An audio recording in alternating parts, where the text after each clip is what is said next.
snap. There's the kick. It's gone. Oh my gosh. The kick is gone.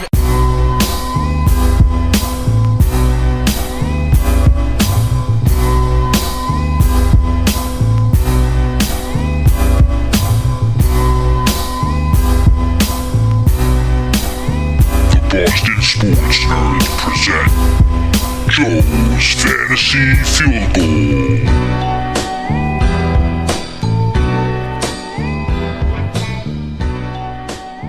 What's up? We're back weekly, like I said before, and we have a good show for you guys today. No mock draft. I said I might be doing a mock draft every week. I decided against it. We're going to have a nice, quick show, hopefully. And I'll be back to mock drafts probably next week. But I thought we'll take a break from them because there's only so much mock drafting you can do. And hopefully you guys are mock drafting like crazy because it is about to be draft season. So mock draft is practice. Today we are going to get into the 3 points, which are the new Jay Cutler news. We're going to break that down, what it means for Jay Cutler, what it means for the receivers on Miami, what it means for Jay Ajayi. We're going to get into players to keep an eye on in the preseason this year. A lot of rookies, even though I just did a rookie report. Most of these guys weren't on the rookie report. But just some, but not all rookies. Some whole backfields, some whole receiving cores, some not rookies. Just keep an eye on these guys. See how it's shaking up. Who's getting a lot of targets? Who's handling the ball a lot in running back situations? Goal line situations. How these guys are being used. Just keep an eye on it. I'm not saying draft these guys. I'm saying, make some mental notes here. How some of these guys are being used. Even though the offenses are vanilla, you're not going to get a ton from preseason games, but there are camp battles going on. So it could really help your draft if you see someone really breaking out in the preseason to keep an eye on them. And we're going to do a segment I call My Man. Which is one guy, each position. These are guys I'm kind of targeting,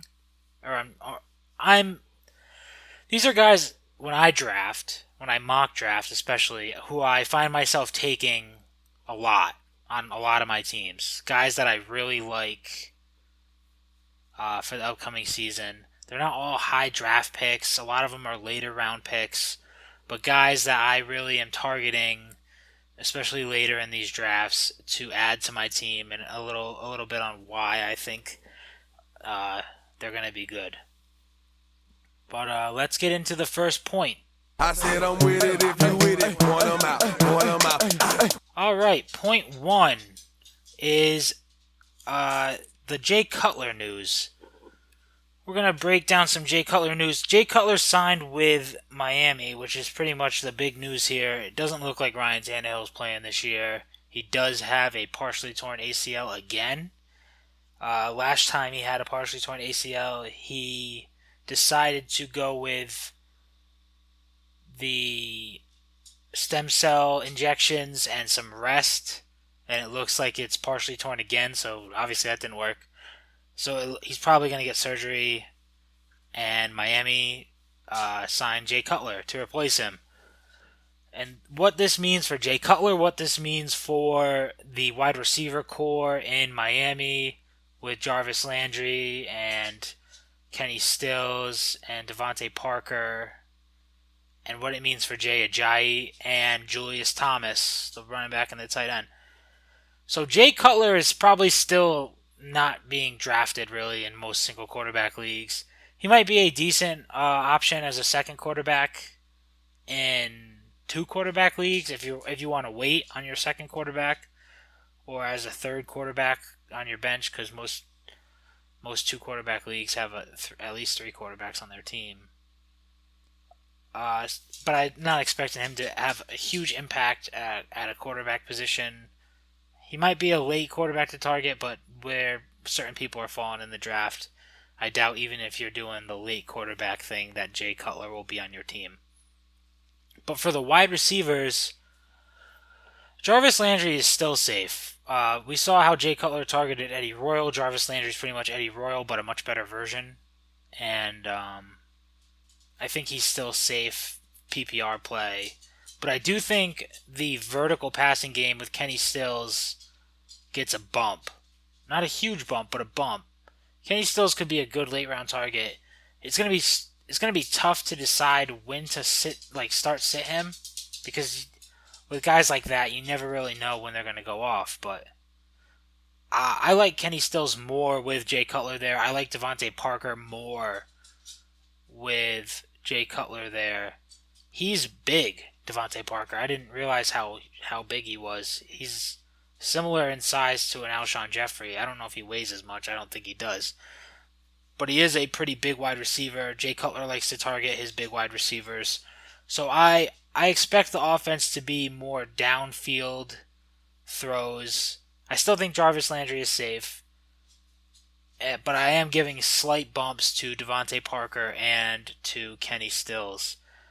I think the biggest winner here is Jay Ajayi.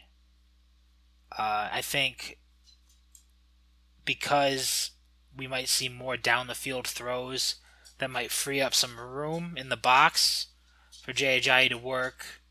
And I still expect him to have just as big of a workload with Jay Cutler there. Maybe even a few more carries. But I think this Jay Cutler experiment will work in Miami. Adam Gase has had success with Jay Cutler before. I don't think it'd be a shock if Jay Cutler plays pretty well. He does like to throw to his tight end. Every tight end Jay Cutler's ever played with has been relevant. Martellus Bennett was a monster when he played with Jay Cutler. Zach Miller was productive when he played with Jay Cutler. So I expect Julius Thomas to also get a bump. This helps Miami, fantasy-wise. I think it pretty much bumps everyone up. Not huge bumps for the wide receivers. I would say it's bigger bump up for the tight end and the running back than it is for the wide receivers, but everyone gets a bump up. I think the offense is just more big play. It just has more big play potential with Jay Cutler there as opposed to Ryan Tannehill. Ryan Tannehill might protect the ball a little bit more, but he's also safe, and he won't test the deep ball as much as Jay Cutler will. So moving on to point 2, players to keep an eye on in the preseason. Point tie. Going for 2. All right, so for players I'm keeping an eye on in the preseason, I'm going to run down the list right here real fast. I'm going to keep an eye on Kareem Hunt. He is a running back for the Kansas City Chiefs. He was drafted pretty high. I think like a 3rd or 4th round pick. I guess it's not that high. But he is going to be in a full-blown camp battle with Spencer Ware to be the starting running back. And I think Spencer Ware will be the starting running back, but I would not be shocked if Kareem Hunt eventually down the line takes that job. He will be involved in the offense, which is why I want to keep an eye on him in the preseason to see how they're using him. If I see him out there a lot of times with Spencer Ware, if he's lining up as a receiver, if he's lining up as the only running back out there, maybe they're sitting Spencer Ware. How are they using Kareem Hunt? Because I think he could be an impact running back in the NFL this year if he can take that lead running back role, and I don't think Spencer Ware's job is 100% safe, so I'm keeping my eye on Kareem Hunt. Next on the list is Darnell Pumphrey. He's on the Eagles. He's very small. I'll get that out of the way right now. He is very, very small, but he is explosive, and he can catch, and he can run. Think of him as a much younger Darren Sproles. I know Darren Sproles is on that team, but I would not be surprised if Darnell Pumphrey is out there being involved in that offense in a similar way to like a Tyreek Hill in Kansas City, who we just talked about. So I'm keeping an eye on how they're using Darnell Pumphrey. in the preseason games. I want to see how much he's out there for. Is he just sitting behind Darren Sproles for this year, and then Darren Sproles will be gone? Or are they actually getting him out there and using him? Especially pay attention to the third preseason game, and in the first half especially, how much Darnell Pumphrey is on the field and where he's lining up. Is he lining up in the slot? Is he lining up behind the quarterback as a running back? What's going on with Darnell Pumphrey? Again, these are not guys who I think you should draft necessarily. Kareem Hunt is being drafted, so if you like what you see from Kareem Hunt, you're going to have to draft him. Darnell Pumphrey not really being drafted, but to keep an eye on, especially for those first waiver pickups after a couple games have been played in the regular season. Just some mental notes to make. Next on the list is Cooper Kupp, who I talked about in my rookie report. I just want to see what the volume of targets Cooper Kupp is getting in the preseason, and how the quarterback situation is going to be. There's been a lot of talk that Mannion might take over the quarterback role instead of Jared Goff. It depends. I'm hoping that it's a open competition and they don't just give it to Goff because he is the early pick. Either way, I think Cooper Kupp might be the primary target for either quarterback, but it's just something to keep an eye on in the preseason. You want to see how often he's being targeted and how involved he is with that passing offense. I think he is the number one there. I think he is he will lead the Rams in receptions. He's really not being drafted, or he's being drafted very late. So just mental notes, keep an eye on him. See how that offense is shaking up. It's not a very prolific offense. So I don't know what his touchdown upside is, and I think I said that in the rookie report. But PPR wise, he might be a serviceable player a little bit later in the season. Next up on the list is Zay Jones from the Buffalo Bills. Now, I'm expecting him to be the number 2 guy in Buffalo next to Sammy Watkins. And Sammy Watkins he rolled his ankle. I don't think it's a very serious injury, but he is pretty injury prone, Sammy Watkins. So there's a chance Zay Jones could be the number 1 guy. What the number 1 guy in Buffalo looks like, not great, but it couldn't hurt you too much. So just keep an eye on Zay Jones, see if he's popping in the preseason games, if he's really showing out, or if he's not being used at all. It's kind of up in the air. I think he will be the number 2 guy in Buffalo. Hopefully Sammy Watkins has a healthy season for Sammy Watkins' sake. Zay Jones is also being drafted, so it's later in drafts, but he is being drafted. It's not like Cooper Kupp, who I think is undrafted, or Darnell Pumphrey, who's definitely undrafted. Zay Jones is being drafted, but he is going pretty late. So if you like what you see out of him in preseason, you might have to take a flyer on him, or else hope he gets cut. But he will end up on a team. Next on the list is the entire Jets receiving core. Quincy Enunwa hurt his neck recently, and I don't really know how serious it is. If he's going to miss the whole season, I think I saw a report that he might miss the whole season. If he misses the whole season, Robbie Anderson, who right now is going really late in drafts, I would imagine he shoots up draft boards pretty fast, at least to where Quincy Enunwa was going. Robbie Anderson is far and away my candidate to lead that wide receiving core. I actually don't even know who else is on that receiving core. Lucky Whitehead. I know the Jets picked up Lucky Whitehead. So just watching preseason, who's even playing for the Jets receiving core? Even through all the preseason games, I would imagine they're probably putting their starters out there the whole time. Just pay attention to where targets are going in the preseason to any Jets receiver. I'm expecting Robbie Anderson to lead the charge, though. Next on the list is Carlos Hyde. Carlos Hyde, I had Carlos Hyde on my guys to stay away from, and I'm going to come out and say I was wrong. Because the narrative on Carlos Hyde has completely flipped. Carlos Hyde was being talked about as a guy who's getting cut.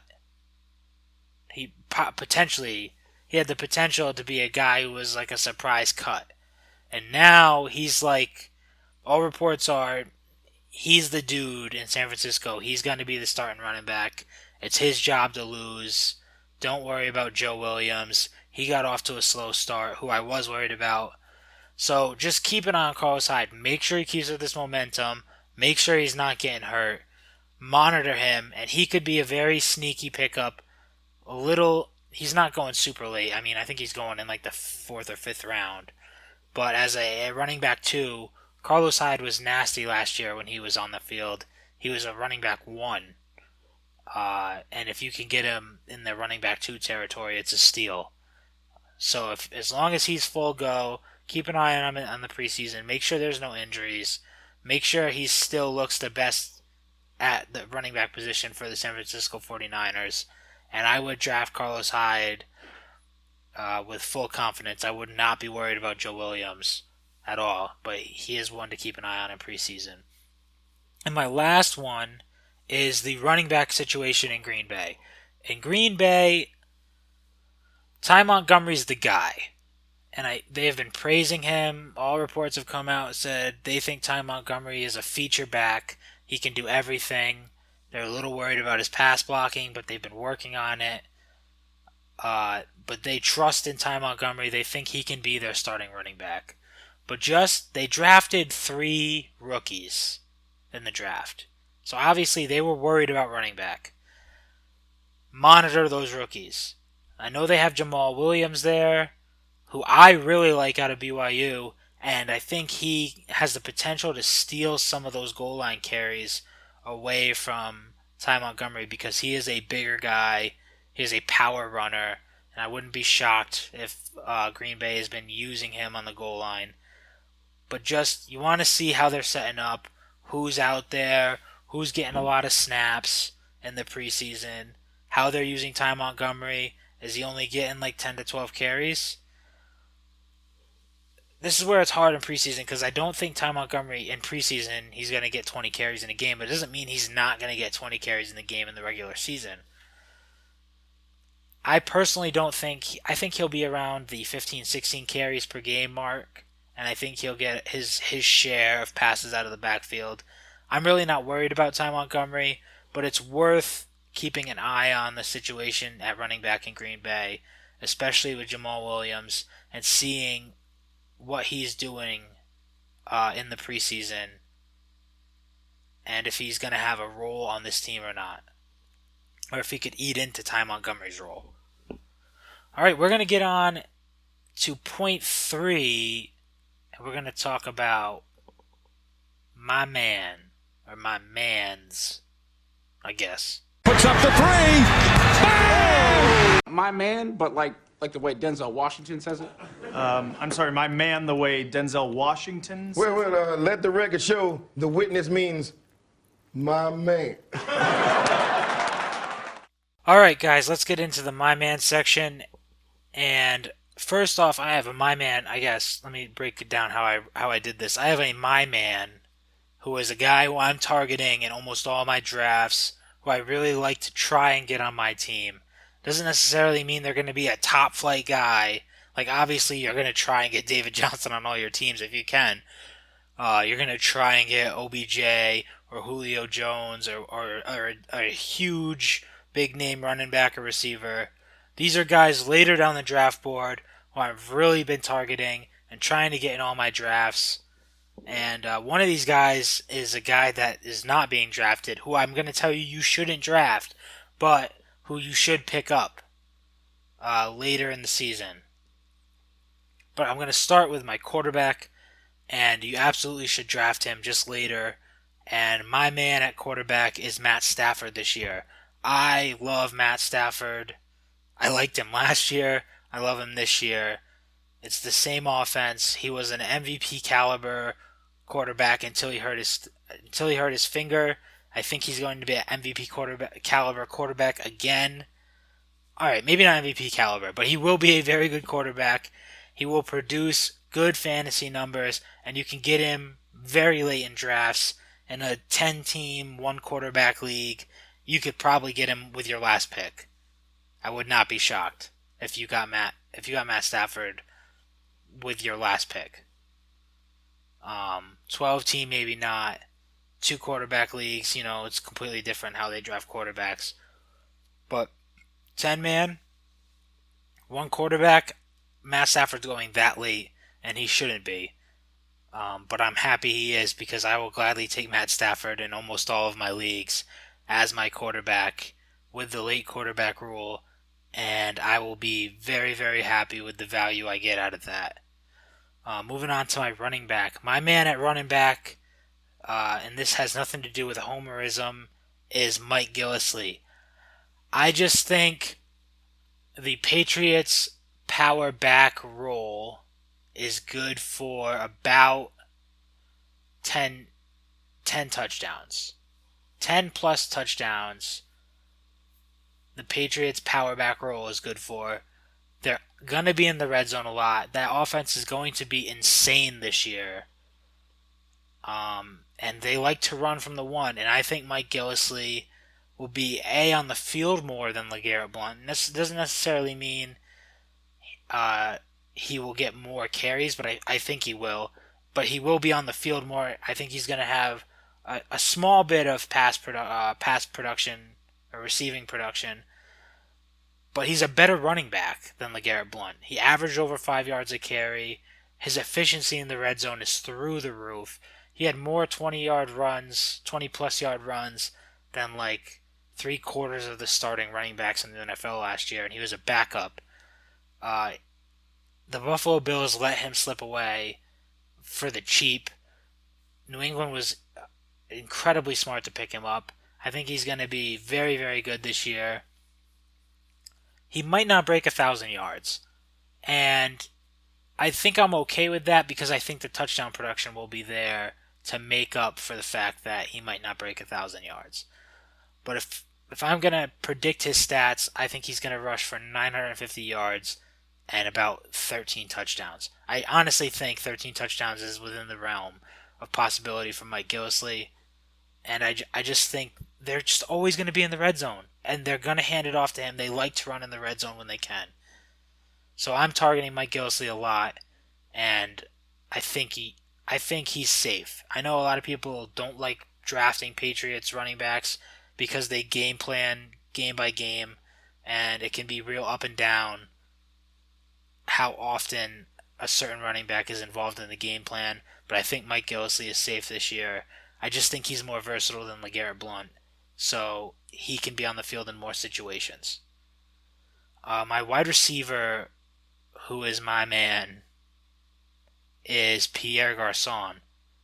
I know, not a flashy name, not a very good team either, but he's going late in drafts, and he's played with Kyle Shanahan before. And he's going to be the guy in San Francisco. The receiving core in San Francisco isn't crazy good or anything. And Pierre Garçon is a good receiver. He has had good production in pretty much everywhere he's gone. And I like him in San Francisco. And I think it has more to do with the fact that I trust Brian Hoyer. And I know a lot of people don't. But I saw a glimpse of what Brian Hoyer can do, even on a bad team in the Bears last year before he got hurt. And I guess that's really what you're banking on here, is how healthy is Brian Hoyer. But I saw Brian Hoyer with the Bears. I saw him throw for 1,200 yards and 9 touchdowns with no interceptions over a 4-game span, and just dominate fantasy for 4 weeks before he got hurt.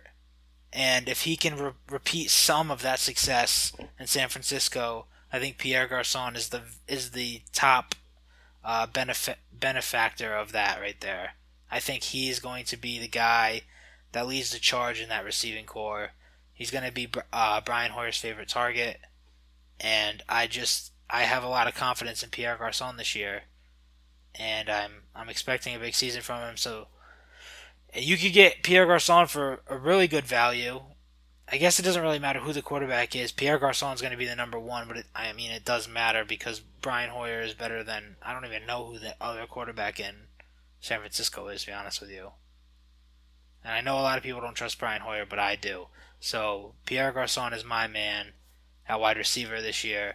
I'm drafting him late, and I'm keeping him on my teams. I like him on a lot of my teams. My man at tight end is a guy who I'm openly going to tell you not to draft, and that is because he's suspended the first 3 weeks of the season. So, and you should, I guess this is an extra bonus tip, you should never have 2 tight ends on your roster. Never. Maybe if you have a stud tight end like Gronk or Jordan Reed, you should have 2 tight ends on your roster for a bye week. That's it. Just for the bye week. And pick them up specifically for the bye week. Other than that, it's never worth having more than 1 tight end on your roster, ever. So draft a tight end late, wherever you want to. I would do it late. I wouldn't waste a high pick on a tight end. But draft a tight end late. Draft a guy like Julius Thomas or Charles Clay or Ben Watson. And then when week 3 is over, this guy is going to be unsuspended. Austin Seferian-Jenkins will be back. He'll be able to play. And you should pick him up because he is... Forget what I said about Robbie Anderson. Well, don't forget it. Remember what I said about Robbie Anderson. I think he's going to be the primary wide receiver in New York for the Jets. But I think the best pass catcher on the team is going to be Austin Seferian-Jenkins. I would not be shocked if he is the number 1 guy in receptions. I think he is going to lead the charge for the Jets. I really, really like Austin Seferian-Jenkins, and like I said, he's being undrafted completely. You just have to spend a waiver wire pickup on him after the 3rd week. Most people are going to forget that he's even out there, but you're not because you're a fantasy field goal listener, and you remember what I said to you, and you wrote a little note down, you typed it into your phone, you said, hey, make sure I pick up Austin Seferian-Jenkins after week 3 when he's eligible to return, and then you start him, and the very first matchup you come across, the guy's going to be like, oh, I got this locked down. I have Martellus Bennett at tight end, and this dude's only playing Austin Seferian-Jenkins. I don't think anyone actually measures how well their matchup is going based on tight end matchups, but hypothetically speaking, let's say this guy sees Austin Seferian-Jenkins at your tight end, and he's like, oh, easy peasy. Not quite. I would not be surprised if Austin Seferian-Jenkins finishes this year as a tight end 1, even with a 3-game suspension. He is going to be the guy on the Jets. He's going to be their primary receiver. He's going to be their biggest red zone threat. Robbie Anderson's not a red zone threat. Do I think the Jets are going to be in the red zone very often? No. I don't think the Jets are going to win very many games, or a game. But I'm willing to take that bet on Austin Seferian-Jenkins for nothing, for no draft capital, for a pickup off a waiver wire. And if he doesn't work out, he doesn't work out. You go back and pick up another tight end who is working out. You can stream tight end and get away with it. And if you trust me enough to try it, you'll be satisfied. If you trust me enough to try it, you will be satisfied. Just stream your tight end. And I mean, obviously, if you can get Gronk or Jordan Reed or Tyler Eifert without overspending on them, then do it. But if you're willing to punt tight end and load up on running back and receiver depth, like I probably will, I bet you can get a very good season out of Austin Seferian-Jenkins or streaming guys like Ben Watson and Charles Clay and Julius Thomas and just playing matchups. And if one of them catches a hot hand, they catch a hot hand and you ride it out. But this all started with Austin Seferian-Jenkins. That is my man at tight end. I'm 100% going to be picking him up after week 3. He will be available. Trust me on that. No one is going to draft Austin Seferian-Jenkins and sit on him for 3 weeks. And if someone did, take 2 tight ends, and one of them is Austin Seferian-Jenkins, and they sat on him for 3 weeks, you already won because that guy's a dummy. But you should pick him up after week 3. But that's it for this week, guys. We're going to do a short, quick, in-out fantasy field goal. It's been about half an hour. No long mock draft this time. I'm not going to kill you guys with longer hour episodes every week. Sometimes if I can get good information out there quickly, I will. But I do have some other news. I'm going to be starting an email account. It will be joesfantasyfieldgoal@gmail.com.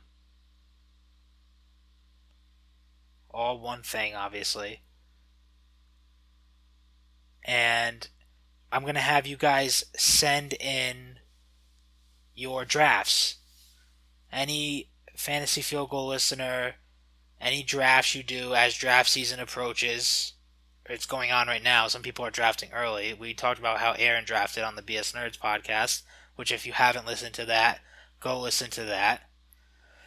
But I want you guys to send me your finished drafts, and I will pick some drafts out of the joesfantasyfieldgoal@gmail.com email account, and I will critique them live on air. I'll review them, see what picks I like, what picks I don't like, and I'll probably do that one an episode until draft season's over, which is like the start of the regular season, obviously.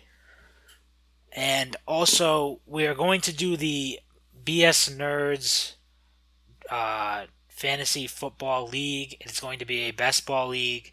To do it, you have to follow these instructions. You have to download the Draft Fantasy Football app. It's just called Draft. Go to the App Store, type in Draft, and look for Draft Daily Fantasy Football. You're going to download Draft Daily Fantasy Sports, and then you're going to make an account. And you're going to add me. My name is B.S. Nerds Joe. The B, the S, the N, and the J in Joe are all capitalized. So capital B, capital S, capital N, ERDS, capital J, OE. BS Nerds Joe. All one word. Add me on the draft thing. On the Draft Fantasy Sports, Daily Fantasy Sports app. And then I will make a BS Nerds BS Nerds Best Ball League, and I'll add my followers. And if you get into the league, it'll be random if there's more than 12. There's only 12 spots. If you get into the league, I will set a draft day and time, and we will draft a best ball team, which is all you do is draft. That's it. You're going to draft, it's like 18 people, I think. And it's just going to make the best possible lineup out of those 18 guys. And whoever wins the league, it's going to be free. I'm going to set the draft app is like a daily fantasy sports, kind of like a FanDuel. So you're supposed to put money into it. And then you spend that money on leagues, and then you might win some money back if your players do well. I'm going to make this one free. Because if you make a tournament, you can make it free. I'm going to make it free, so it's not going to cost you any money to join. So once you join, whoever wins is going to win the BS Nerds hat from Any Weather Clothing Co. that we have, the official Boston Sports Nerds hat that's on the store. The Any Weather Clothing Co. store. But yeah, that's how you do it. So download the Draft Daily Fantasy Sports app and add me as a follower. My name is B.S. Nerds Joe. Capital B, capital S, capital N, capital J. And then however many followers I'll randomly pick 12. I'll add them to the league. We'll do the draft, and then at the end of the season, we'll see how everyone's team ranked up or finished, and whoever finishes first will get a Boston Sports Nerds Any Weather Clothing Co. snapback hat sent to them courtesy of your friends at the B.S. Nerds. But that's it, guys. A nice short fantasy field goal for you. I hope you enjoyed it. I'll see you next Tuesday. I'll see you later this week with the BS Nerds. Listen to Fantasy Field Goal. Listen to the BS Nerds main podcast. Listen to WECP with Listen to WECP with Aaron and Jerry, and listen to Dave with his Dave Speaks podcast.